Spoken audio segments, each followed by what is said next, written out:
In corsia numero 1 Marco Monteanu, Rovinantes Venezia. Alla 2 Giovanni Furlan, Idros. Corsia 3 Luca Farinella, Gymnasium Pordenone. Alla 4 Alessandro Giangreco, Vissauro. Corsia 5 Valerio Salzano, Città Sport Vicenza. Corsia 6 Giulio Giuni, Triestina Nuoto. Corsia 7 Mativ Starolubzev, SC Nuoto. Corsia 8 Edoardo Zauli, rappresentativa Gymnasium.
Ritroviamo Valerio Salzano in vasca dopo la seconda posizione nel dorso per Città Sport Vicenza, 34-47, il suo passaggio ai 50 è quello di Giangreco, il migliore ai 100, 1.14.32, Salzano scende in seconda posizione, 1.14.53.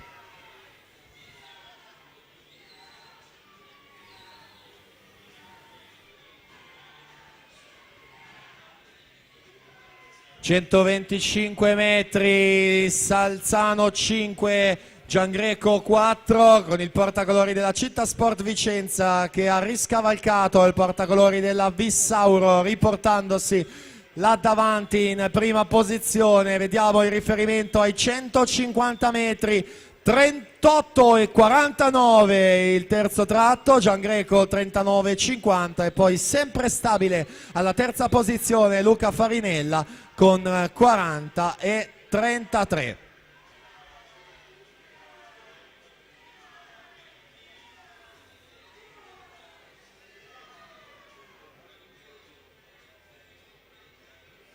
Dunque sembrerebbero ben definite le prime tre posizioni quando mancano pochi metri ormai per andare a completare anche questa finale. Valerio Salzano se la giudica dalla quinta corsia, 2,33 e 0,4. Alessandro Giangreco secondo, 2,34 e 15 e poi Luca Farinella c'è per la terza posizione, 2,36 e 70. Risultati che ancora sono ufficiosi per questa finale appena conclusa.